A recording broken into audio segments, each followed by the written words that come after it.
sungguh bersyukur kepadamu Tuhan, karena kami memiliki Allah yang luar biasa. Kami sungguh bersyukur kepadamu Tuhan. Pada waktu kami datang kepadamu, waktu kami sakit, Engkau menyembuhkan kami. Pada waktu kami bingung, Engkau memberikan ketenangan kepada kami.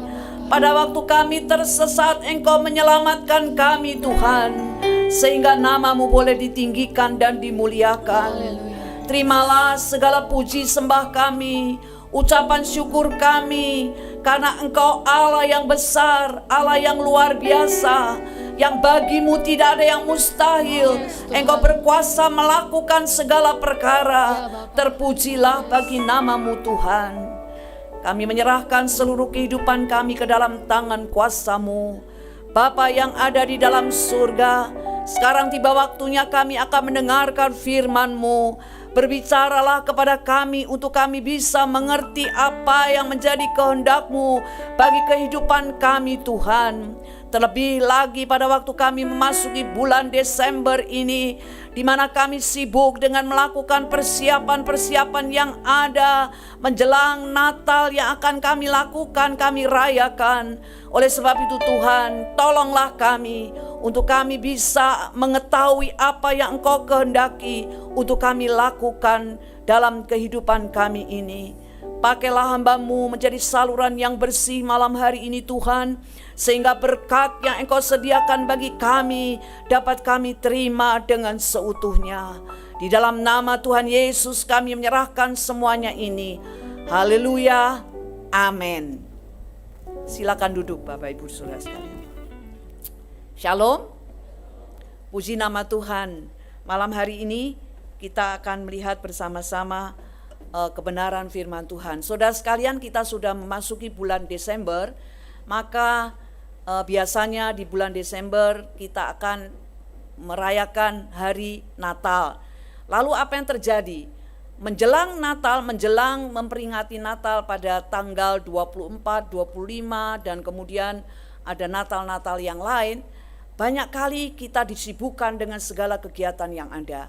Oleh sebab itu, dalam kesempatan minggu pertama dalam bulan Desember ini, saya ingin mengajak kepada Bapak, Ibu, dan Saudara sekalian mempersiapkan hati kita sehingga kita bisa merayakan Natal dengan baik.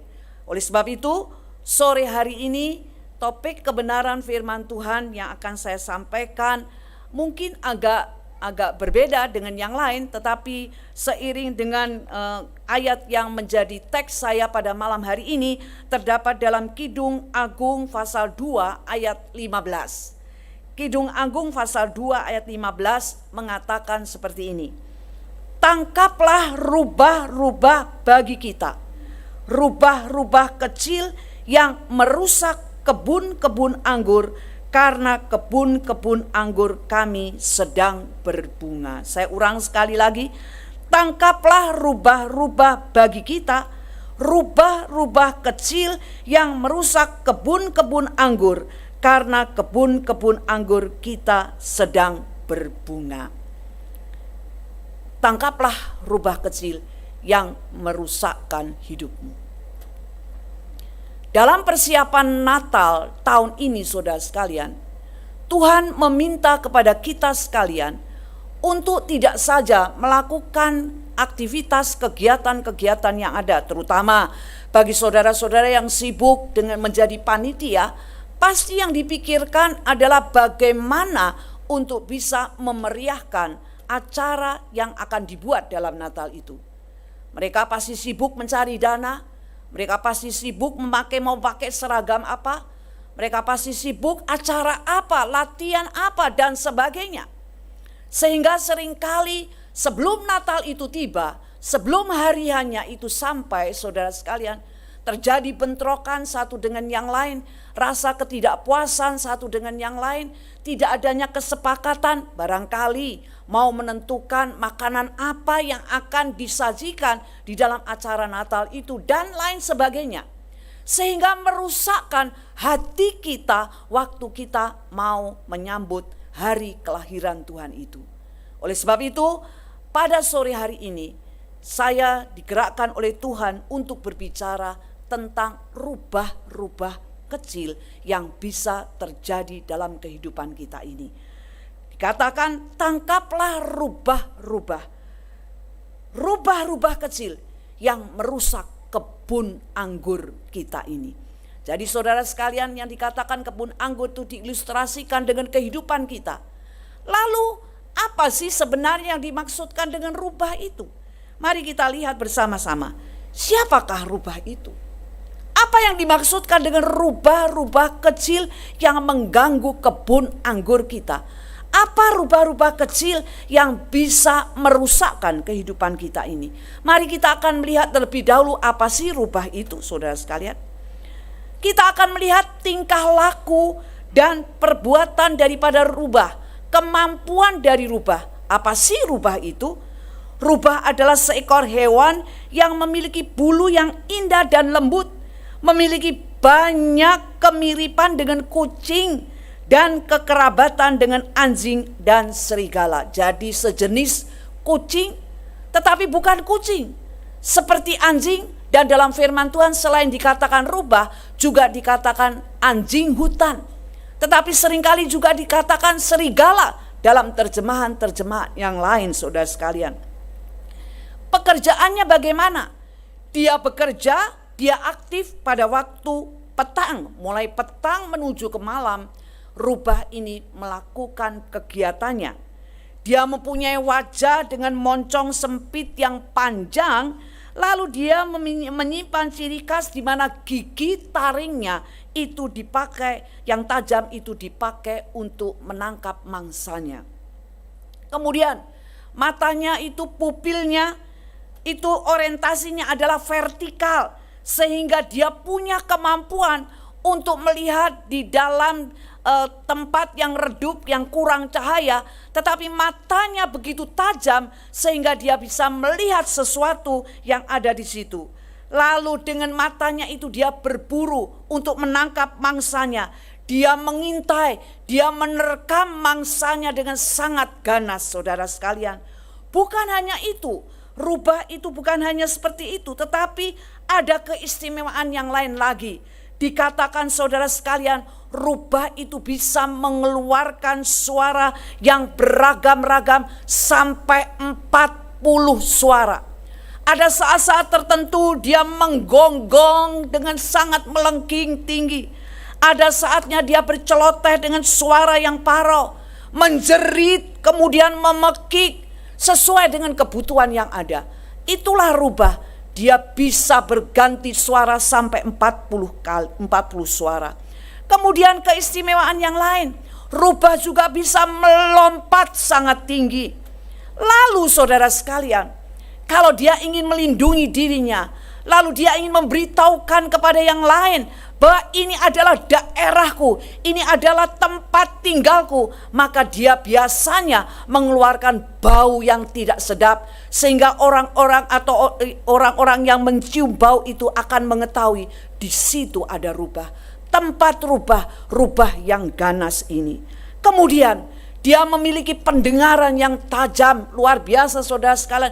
Dalam jarak kira-kira dikatakan 40 yard, itu kira-kira 36,5 meter. Dia bisa menangkap suara. Dikatakan apabila ada suara di tanah, hewan pengerat yang ada di dalam tanah, dia juga bisa mendengarnya. Luar biasa saudara sekalian. Lalu kalau kita melihat Salomo menuliskan ayat yang mengatakan tangkaplah rubah-rubah kecil yang mengganggu kebun anggur yang sedang berbunga.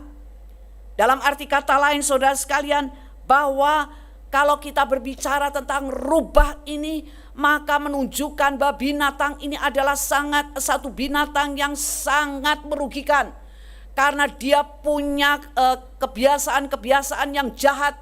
Dan dia melakukan hal-hal yang merugikan banyak orang di sekitarnya. Lalu apa kata Alkitab tentang rubah? Apa kata Alkitab tentang rubah? Ada beberapa hal yang dikatakan oleh Alkitab. Kalau saudara melihat di dalam Nehemia pasal yang keempat ayat yang ketiga, di situ dikatakan begini. Tobia, orang Amon itu yang berada di sampingnya berkata, Walaupun mereka sedang membangun, jika seekor rubah memanjat dan menerobosnya, ia akan merobohkan tembok batu mereka ini. Rubah dipakai sebagai ilustrasi di dalam Alkitab yang menunjukkan karakter dan sifat yang ada dalam diri rubah ini.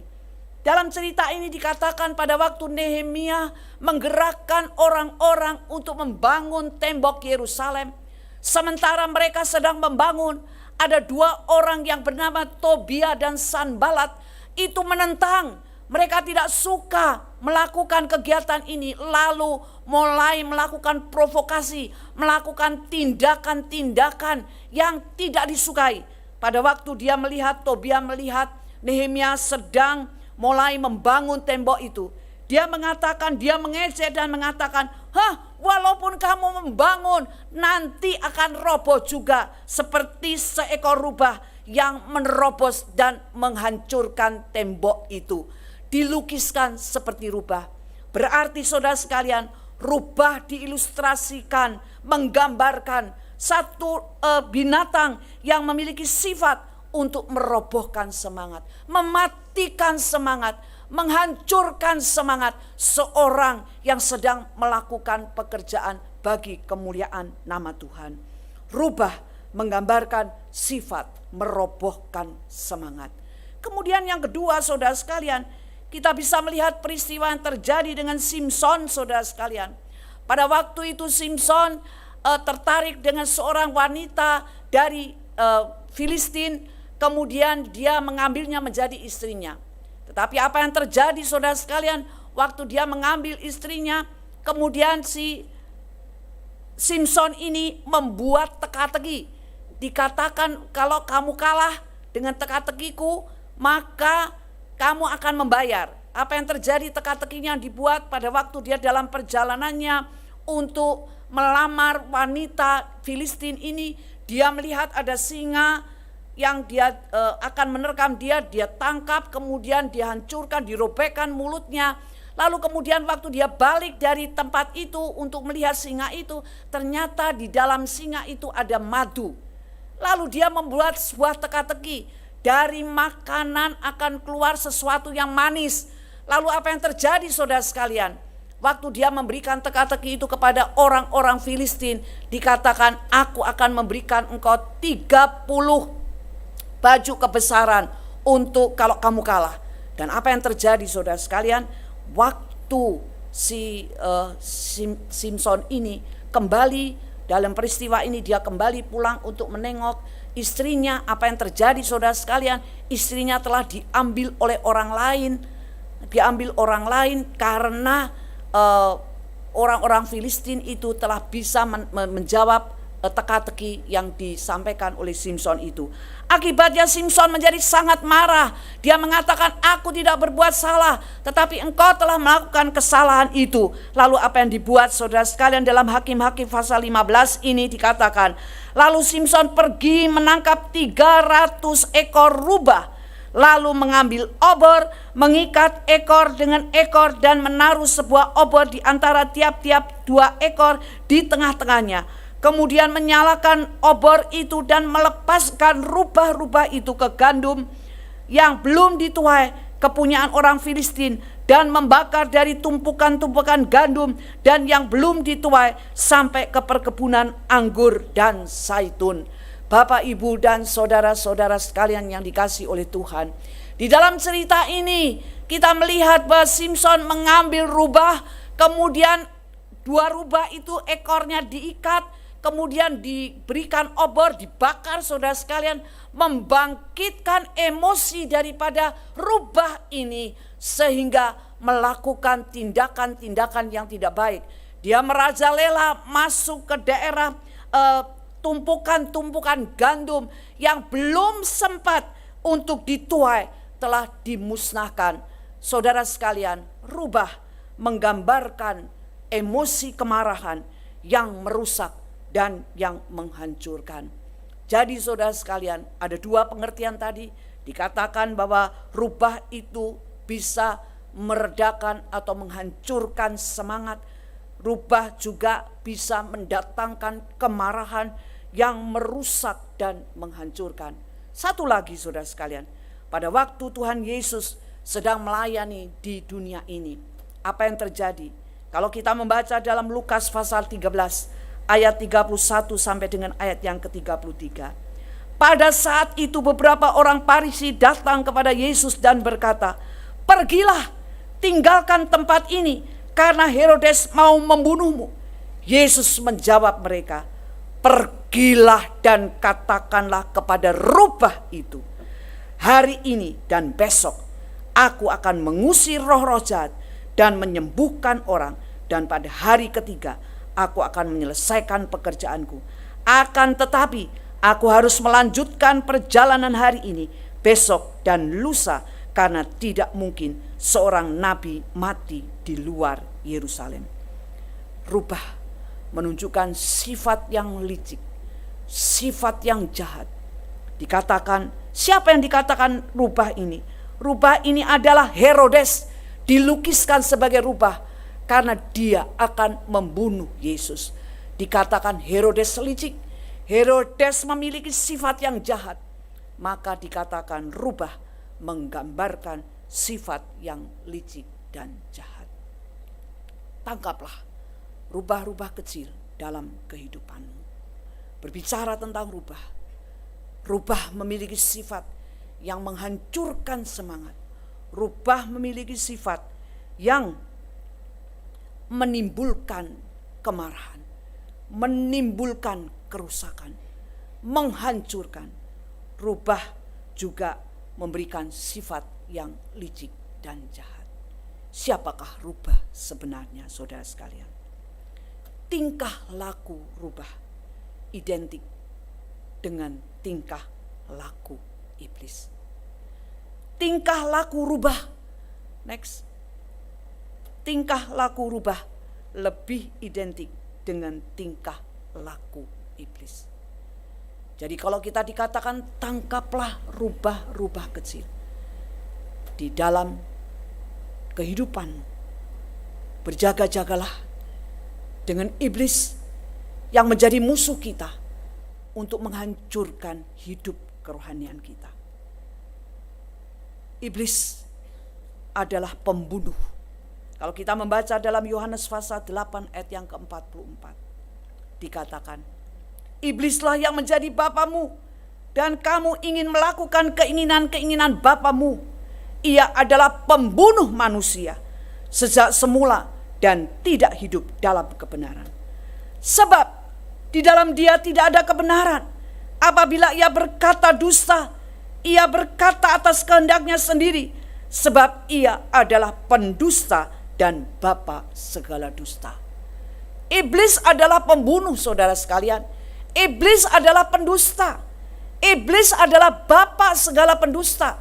Jadi saudara sekalian, kalau seringkali dalam kehidupannya kita ini didorong ada keinginan untuk melakukan sesuatu yang tidak berkenan kepada Tuhan, dusta, tidak jujur, itu bagaikan rubah-rubah kecil yang akan mengganggu hidup kerohanianmu. Selanjutnya saudara sekalian, iblis adalah pencuri. Dia membunuh dan membinasakan. Dalam Yohanes pasal 10 ayat 10 mengatakan, "Pencuri datang hanya untuk mencuri dan membunuh dan membinasakan. Aku datang supaya mereka mempunyai hidup dan mempunyainya dalam segala kelimpahan."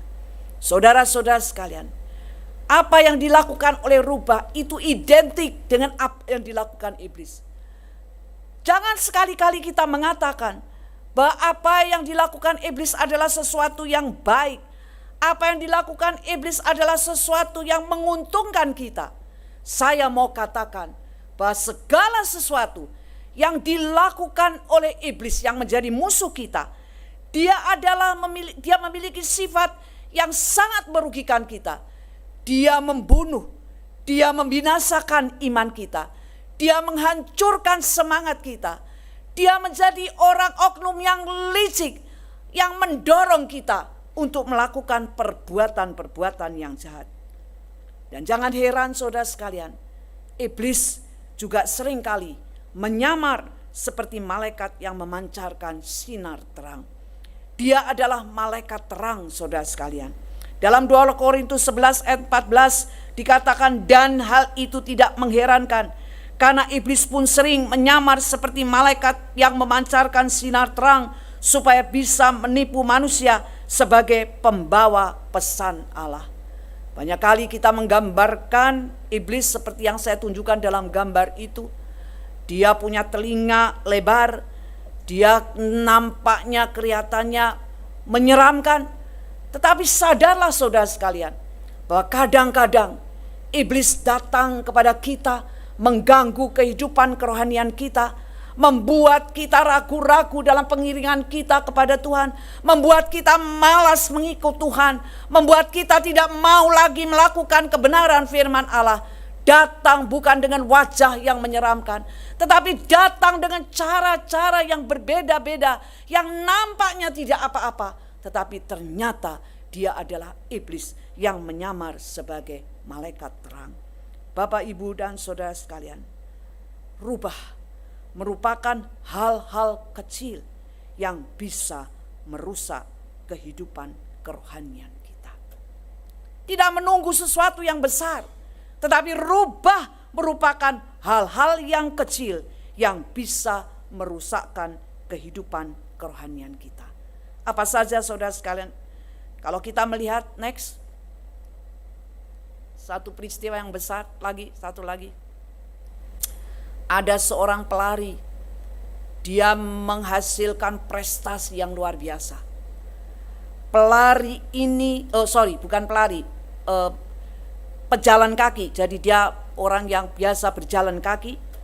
Dan dikatakan dia berhasil karena dia berjalan kaki dari New York sampai ke San Francisco. Jaraknya itu saudara sekalian 2.419 mil. Waktu saya hitung secara kilometer itu 3.891 kilometer. Luar biasa. Perjalanan yang panjang. Tetapi pejalan kaki ini menang dan menghasilkan prestasi yang luar biasa. Dia bisa mengalahkan. Dia memperoleh kemenangan. Lalu ada seorang yang bertanya kepada dia, bagaimana kamu bisa menang melakukan perjalanan yang jauh seperti ini? Bukankah kamu melewati padang gurun? Bukankah kamu melewati gunung yang tinggi? Jalan yang terjal? Bagaimana kamu bisa kuat? Pejalan kaki ini mengatakan, bukan dengan hal-hal yang besar itu. Yang menjadi masalah bagi saya adalah pasir yang ada dalam sepatu saya. Saudara bisa menangkap cerita ini, cerita inspiratif ini. Bukan yang kelihatan besar, aku lihat ada gunung, sehingga aku berhati-hati dengan gunung itu. Bukan dengan padang gurun, aku menyiapkan diriku dengan adanya padang gurun yang panas pada waktu siang, yang dingin pada waktu malam. Tetapi yang membuat aku sulit dan harus berjuang keras karena ada pasir dalam sepatuku yang tidak bisa aku keluarkan dan aku harus berjalan dengan kondisi yang seperti itu. Demikian juga dengan kita sekalian, saudara. Malam hari ini, berhati-hatilah dengan kehidupan kita. Rubah-rubah kecil merupakan hal-hal kecil yang diabaikan, yang dianggap sepele, seringkali bisa merusak kerohanian kita. Hal-hal kecil yang dipakai oleh kuasa kegelapan untuk menghancurkan iman kita. Kira-kira apa ya saudara sekalian? Sekarang ini banyak orang-orang yang pakai handphone. Bangun tidur yang dicari handphone. Sampai malam ketiduran handphonenya masih ada di atas tempat tidur. Terus urusan dengan handphone menyita banyak waktu. sehingga lupa untuk berdoa kepada Tuhan. Ada banyak hal saudara sekalian yang bisa dilakukan. Next. Rubah-rubah kecil adalah hal kecil yang diabaikan. Yang dianggap sepele, yang seringkali merusak kerohanian kita. Lalai mengadakan saat teduh dengan Tuhan. Mulai tidak membaca dan merenungkan firman Allah. Malas berdoa. Malas beribadah. Ada banyak hal yang kecil-kecil tetapi dibiarkan itu terus ada. Tangkaplah rubah-rubah kecil ini. Jangan sampai menjatuhkan, merugikan kerohanianmu. Ada orang yang gila kerja. Dari pagi bangun tidur kerja, sampai mau malam tidur kerja.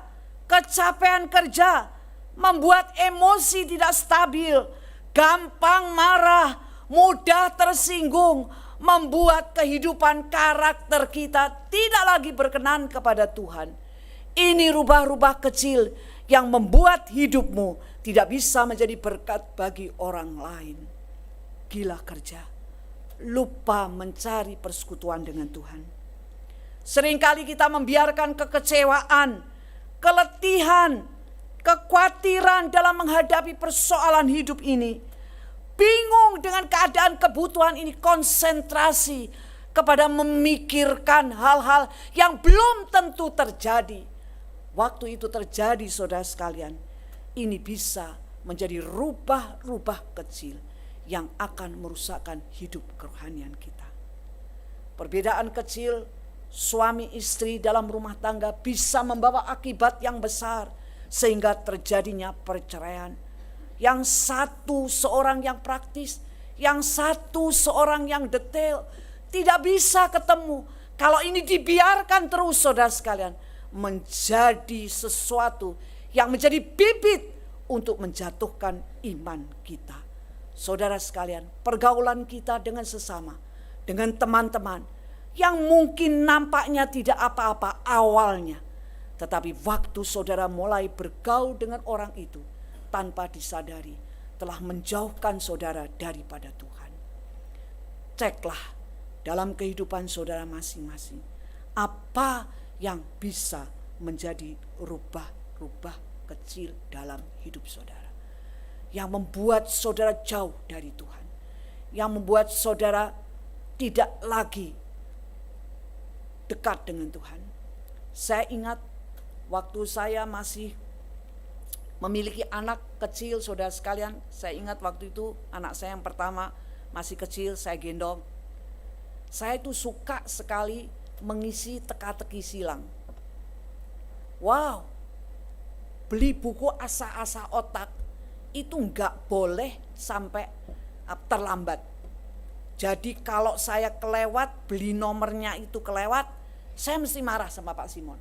Kamu sih enggak perhatiin. Jadinya aku kehilangan satu nomor. Saya hebat banget saudara sekalian, tahu kantor berita negara ini apa, kantor berita negara itu apa. Sampai tahu banget. Dan saya tahu nggak saudara sekalian, saya gendong anak, menina bobokan anak itu, buku asa otak itu nggak bisa ketinggalan. Belum ada handphone saudara waktu itu, masih belum ada handphone. Asa otak.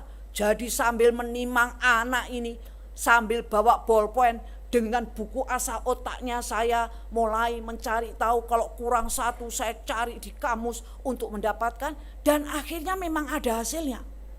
Saya menang TTS itu dan saya dapat duit dari situ.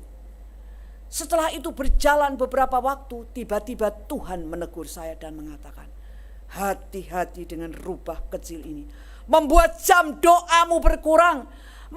Ini saya sudah jadi pendeta, saudara sudah jadi pendeta. Mengalami keadaan itu, langsung saya datang kepada Tuhan dan minta ampun kepada Tuhan, karena itu telah menjauhkan saya dalam hubungan saya dengan Tuhan. Gak ada dalam Alkitab yang mengatakan gak boleh isi teka-teki silang, gak ada saudara sekalian. Mungkin bagi saudara itu bukan menjadi rubah, bukan sesuatu yang Iblis menggunakan cara itu. Tetapi pada waktu saya yang menjadi seorang yang suka sekali dengan ini, iblis memakai itu, menyamar sebagai malaikat terang, di mana dia coba menggerakkan hati saya untuk lebih mencintai, mengerjakan asa otak ini dibandingkan untuk saya menyiapkan diri saya untuk melayani, membaca firman Tuhan, merenungkan firman Tuhan, berdoa kepada Tuhan, membuat pelayanan saya tidak efektif lagi. Bapak, Ibu, dan saudara sekalian yang dikasihi oleh Tuhan, terlebih lagi engkau sekalian yang masih muda. Hati-hati dengan pergaulanmu pada waktu engkau bergaul dengan orang-orang yang ada di sekelilingmu. Mungkin dia nampaknya baik, mungkin dia adalah orang yang kelihatannya memperhatikan kepada dirimu. Tetapi ingat, jangan sampai orang-orang ini bagaikan rubah kecil yang coba menjauhkan saudara. Tiba-tiba dia menjadi seorang yang mengajakmu untuk pergi melakukan kegiatan-kegiatan yang ada pada jam-jam di mana engkau harus beribadah kepada Tuhan. Pertama kali, ya enggak apa-apalah hari ini aku tidak ke gereja, tidak apa-apa. Tetapi pada waktu itu terjadi, tahukah saudara sekalian, iblis akan melakukan tindakannya itu tidak hanya satu kali. Dia akan berusaha terus untuk menghancurkan kehidupan kerohanian kita, menghancurkan iman kita. Iblis pekerjaannya adalah merugikan hidup kita, membinasakan hidup kita, menghancurkan iman kita. Semangat yang besar melayani Tuhan, tiba-tiba ada rubah kecil, ada seorang yang menyinggung perasaanmu. Dibiarkan itu terdiam dalam dirimu berhari-hari, itu akan menjadi rubah kecil yang akan merusakkan kerohanianmu, merusakkan hubunganmu dengan Tuhan, merusakkan hidupmu, tidak lagi menjadi berkat bagi kemuliaan nama Tuhan. Oleh sebab itu saudara sekalian, bagaimana caranya kita dapat menangkap rubah agar tidak merusak hidup kita? Yang pertama saudara sekalian, lawan iblis dengan berdiri teguh dalam iman. Waspada. Lawan iblis. Perang dengan dia. Jangan kompromi dengan dia. Perang dengan dia. Waspada. Berjaga-jaga. Dikatakan dalam 1 Petrus pasal 5 ayat 8 dan 9. Waspadalah dan berjaga-jagalah. Musuh-musuh iblis berjalan mondar-mandir seperti singa yang mengaum, mencari mangsa untuk ditelannya. Lawanlah iblis, berdirilah teguh dalam imanmu, karena kamu tahu bahwa di seluruh dunia saudara-saudara seimanmu juga menanggung penderitaan yang kamu alami. Lawanlah iblis, waspadalah. Waktu saya akan menyampaikan kebenaran firman Tuhan ini, saudara sekalian, banyak yang coba mengganggu saya, menghalangi saya. Tetapi hari ini saya mau katakan kepada saudara sekalian, jangan kita kompromi dengan dia. Oleh sebab itu, waktu kita melawan iblis, apa yang harus dilakukan? Dalam poin yang pertama ini, jangan pernah merasa diri kita kuat. Tetapi berhati-hatilah dan waspadalah. Waspada, hati-hati. Setiap kita mau melakukan, harus berhati-hati. Ada banyak kejahatan yang terjadi sekarang ini.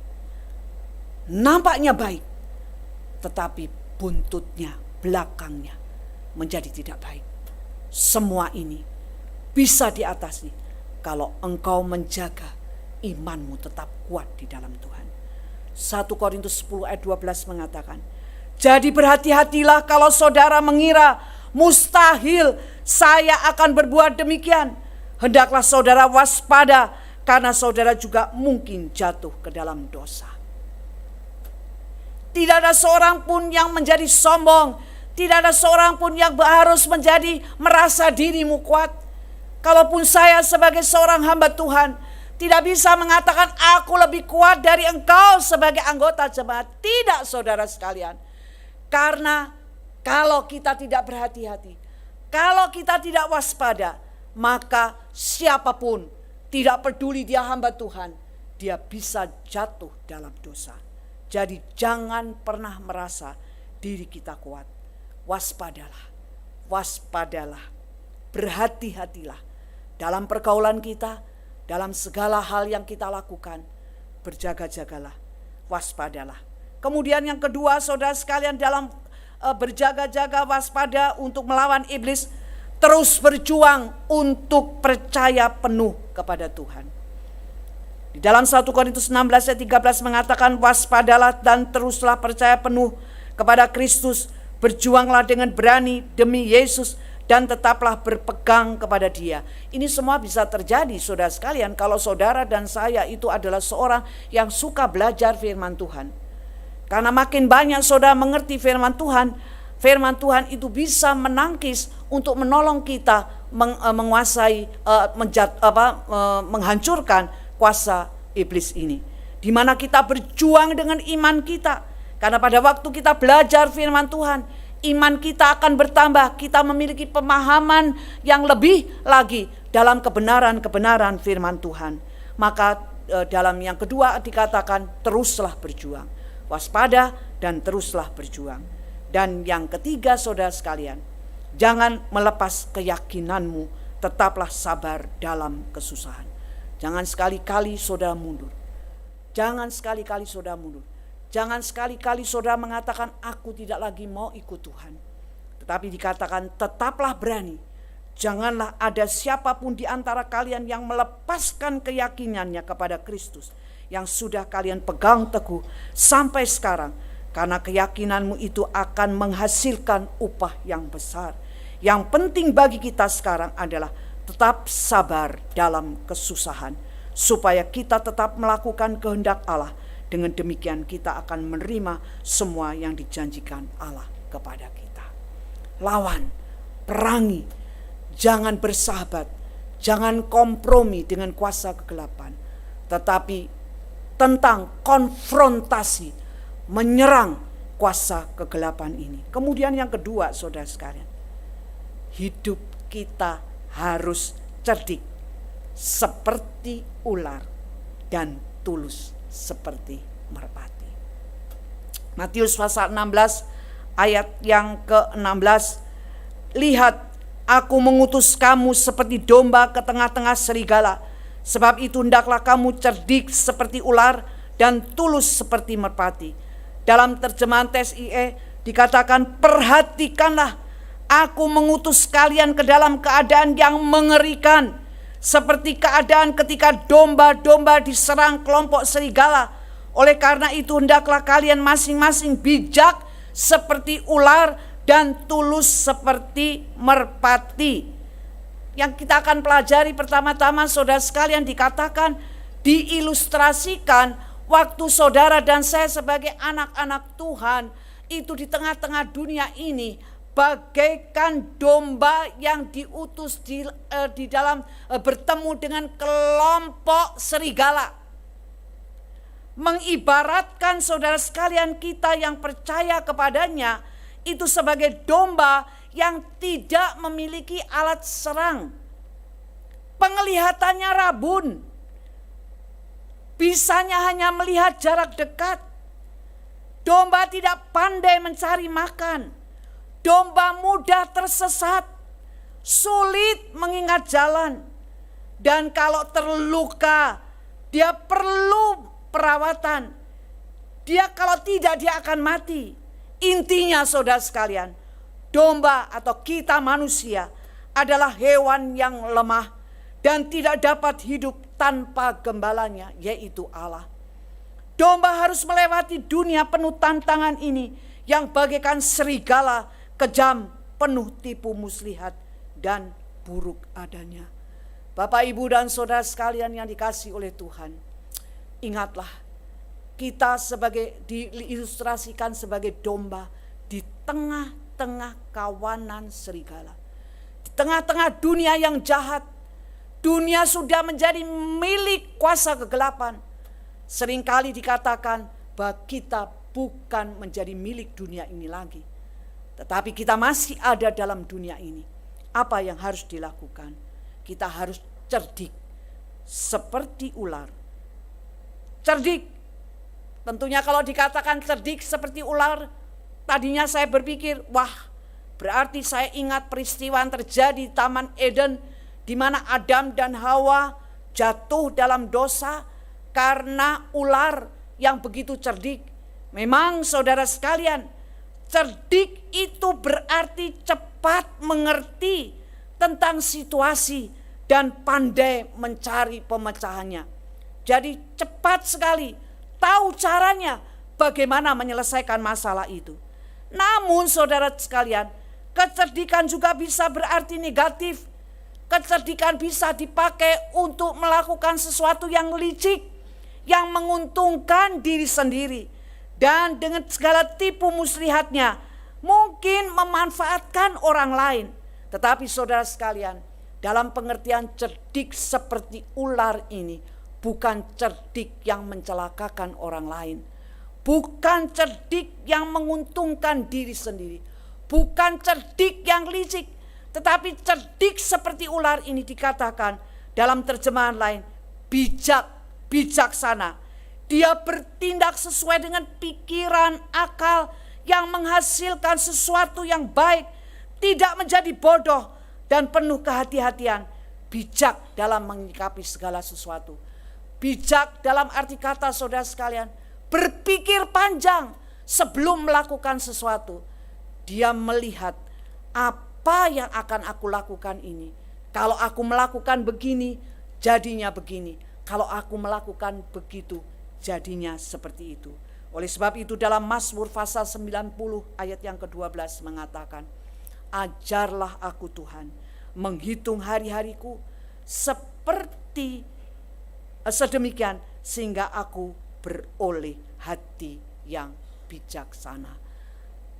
Saudara sekalian, di dalam Efesus pasal 5 ayat 15 sampai dengan ayat yang ke-17. Next, tolong ya, tolong. Next. Ya. Efesus pasal 5 ayat 15 sampai 17. Jadi berhati-hatilah bagaimana kamu hidup. Jangan hidup seperti orang bodoh, tetapi hiduplah bijaksana. Maksudku, kamu harus menggunakan setiap kesempatan untuk melakukan yang baik, sebab hal ini adalah waktu yang jahat. Jangan ceroboh dengan hidupmu. Pelajarilah apa yang diinginkan Tuhan untuk kamu lakukan. Maksudnya cerdik seperti ular. Tanggap saudara sekalian, waktu melihat ada masalah, coba memikirkan apa yang harus dicari jalan keluarnya, bukan dengan kekuatan sendiri, tetapi dengan hikmat yang daripada Tuhan. Oleh sebab itu saudara sekalian, berhati-hatilah dalam kehidupan ini. Ada seorang yang mengatakan, kalau engkau ingin bijak, anggaplah hari ini adalah hari terakhir kamu hidup. Pada waktu engkau berpikir hari ini merupakan hari yang terakhir kamu hidup, Tuhan memberikan kesempatan ini adalah hari yang terakhir kamu hidup, maka kita akan menjadi orang yang berhati-hati untuk melakukan segala sesuatu. Pada waktu mengambil keputusan, pada waktu ada tawaran dari orang-orang, saudara mesti berpikir, apakah itu sesuai dengan firman Tuhan atau tidak? Apakah itu akan membuat imanku jadi lemah? Ataukah aku akan lebih baik lagi? Saudara harus berpikir bijaksana di dalam menghadapi kehidupan ini. Lalu saudara sekalian, kodrat orang bijak adalah takut akan Tuhan. Mengandalkan Tuhan. Pastilah dia akan memperhatikan langkah apa yang sesuai dengan kemauan Tuhan. Jadi saudara sekalian, orang yang bijaksana adalah orang yang mengandalkan Tuhan. Di dalam setiap langkah yang dilakukan bukan hanya perkara-perkara besar. Setiap hari pada waktu kita bangun tidur, kita harus datang kepada Tuhan dan meminta kepada Tuhan agar Tuhan memimpin langkah hidup kita hari ini. Tuhan tolong hari ini. Apapun yang aku lakukan, jangan sampai aku masuk di dalam pencobaan karena kesalahanku sendiri. Tapi tuntun aku Tuhan kepada jalan kebenaran-Mu. Kalaupun Tuhan, hari ini aku harus menghadapi tantangan dan pergumulan, berikanlah aku kemampuan untuk mengatasi semuanya itu. Kalau saudara menjadi seorang yang selalu rajin menyerahkan hidupmu setiap hari kepada Tuhan, maka saya percaya langkah saudara akan dilindungi oleh Tuhan. Dan saudara akan terluput dari ulah tipu muslihat iblis ini. Di dalam Amsal 9 ayat 10 mengatakan, takut akan Tuhan adalah permulaan hikmat, dan pengetahuan akan Maha Kudus adalah pengertian. Kalau saudara memiliki sikap yang takut akan Tuhan, maka saudara sekalian, engkau akan memiliki hikmat di dalam mengatasi segala persoalan yang ada. Amsal 14 ayat 15 dan 16 mengatakan, orang bodoh percaya akan segala yang dikatakan orang kepadanya. Orang bijaksana mempertimbangkan baik-baik segala tindakannya. Orang bijaksana berhati-hati dan menghindari bahaya. Orang bodoh bertindak sembrono dengan perasaan aman. Saudara sekalian, cerdik seperti ular. Cerdik di sini bukan untuk keuntungan diri sendiri, bukan karena licik, tetapi bijaksana. Kemudian tulus seperti merpati. Merpati adalah binatang yang lemah lembut, sabar, taat, baik hati, tidak menyerang, dan tidak berniat jahat. Dalam merpati juga melambangkan Roh Kudus yang kudus, lembut, dan peka. Itu nampak pada waktu Yesus dibaptis. Tiba-tiba ada nampak burung merpati yang menunjukkan bahwa itu Roh Kudus memberikan lambang, merpati memberikan lambang Roh Kudus. Kemudian saudara sekalian, merpati juga sebagai korban. Kalau ada orang miskin yang tidak bisa mempersembahkan korban yang mahal, maka merpati menjadi korban untuk menggantikan, karena tidak bisa, karena dia miskin, maka merpati itu menjadi alat untuk binatang yang dikorbankan untuk dipersembahkan kepada Tuhan. Pengertian merpati tulus adalah kudus, suci adanya, menjadi seorang yang tulus hatinya. Jadi kalau kita berbicara tulus seperti seekor burung merpati, berarti kita memiliki hati nurani yang suci dan bersih. Tulus, tidak ada licik-liciknya, benar, jujur, taat, sabar. Dikatakan dalam Mazmur pasal 73 ayat 1, sesungguhnya Allah itu baik bagi mereka yang tulus hatinya, bagi mereka yang bersih hatinya. Lalu dikatakan dalam Kisah Para Rasul pasal 24 ayat 16, sebab itu aku senantiasa berusaha untuk hidup dengan hati nurani yang murni di hadapan Allah dan manusia. Ini kata-kata daripada Rasul Paulus. Waktu Rasul Paulus menjadi rasul dalam memberitakan Injil, dia menghadapi tantangan dan pergumulan yang coba akan menggoyahkan iman percayanya kepada Tuhan. Maka apa yang dia pertahankan? Waktu dia berjumpa dengan orang-orang penting, pejabat-pejabat, dia berani mengatakan kebenaran. Dan dia mengatakan, aku mengatakan ini dengan sejujurnya. Dia menjaga hati nuraninya bersih. Dia tidak menyimpan kepahitan. Dia tidak menyimpan dendam. Tetapi membiarkan hatinya tulus adanya. Karena apa saudara sekalian? Dia memberikan nasihat juga kepada Timotius. Dia katakan, berjuanglah dengan hati nurani yang suci. Ada orang yang tidak peduli akan suara hati nuraninya, sehingga hancurlah kepercayaan mereka. Dalam terjemahan yang lain dikatakan, kandaslah imanmu pada waktu engkau tidak memperjuangkan hati nuranimu, memperjuangkan ketulusan hati. Dalam keadaan yang sekarang ini saudara sekalian, di dunia ini perkara kejujuran sudah bergeser. Orang mengatakan enggak jujur sedikit enggak apa-apa. Tetapi kita sebagai anak-anak Tuhan, marilah kita menjadi seorang yang tulus seperti seekor burung merpati. Jadi saudara sekalian, murid Kristus harus terus bersikap tulus hatinya.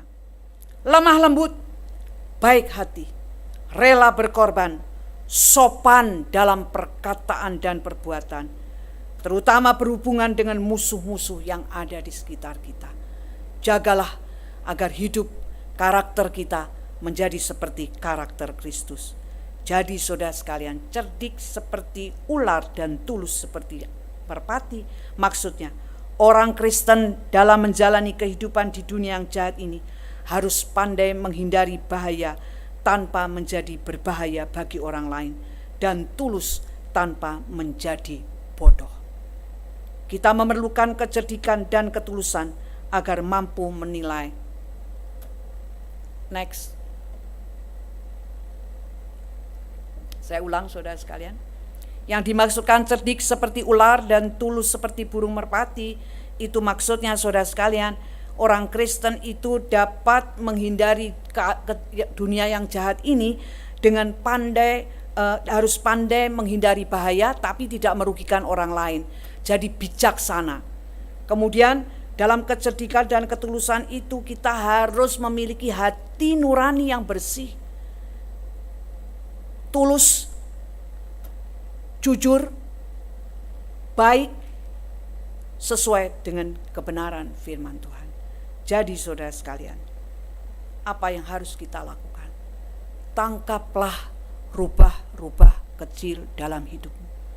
Jangan biarkan kelemahan-kelemahan kecil yang coba menjauhkan kita dari Tuhan dibiarkan merajalela dalam hidup kita.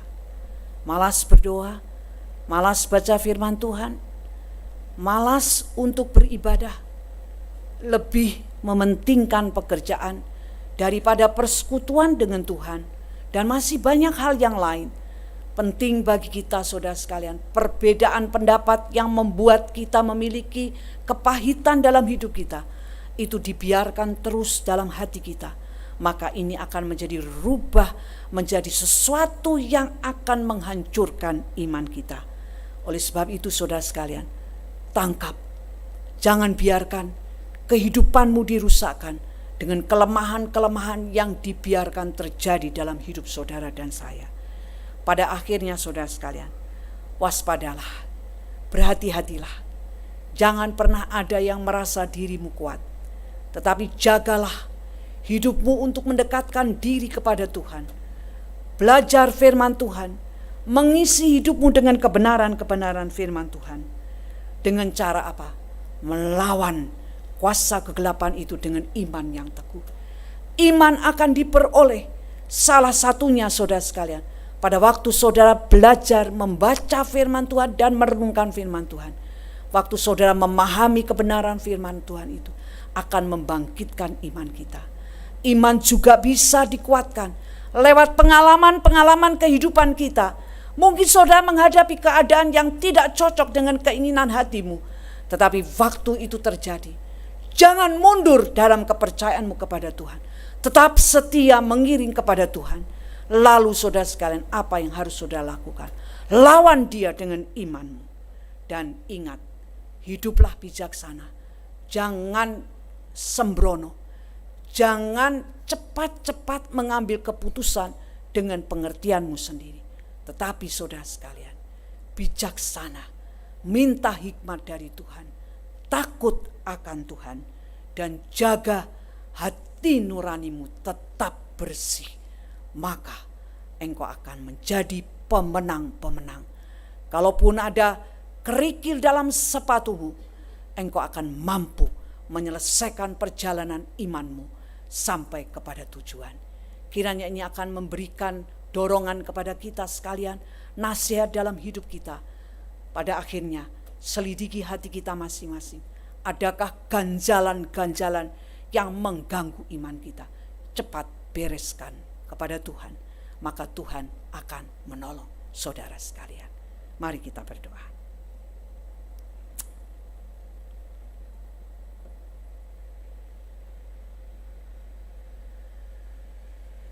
Haleluya, Yesus. Hamba-Mu sudah selesai menyampaikan kebenaran ini. Ada banyak kekurangan untuk hamba-Mu sampaikan. Tetapi paling tidak Engkau menolong kepada kami semua, untuk kami menjadi waspada menghadapi tipu muslihat kuasa kegelapan ini. Tolong Tuhan, agar kami boleh menjaga hidup kami kudus dan berkenan kepadamu. Kalau malam hari ini ada di antara kami Tuhan, telah melakukan hal-hal yang tidak berkenan kepadamu. Tolong kami Tuhan, basuh kami dengan darah-Mu, sucikan kami, layakkan kami Tuhan, untuk kami bisa hidup tulus dan kudus di hadapan-Mu. Kami mau terus setia kepadamu. Haleluya. Mari kita menaikkan pujian ini. Basuh aku di dalam darah-Mu, sebagai doa kita di hadapan Allah. Haleluya.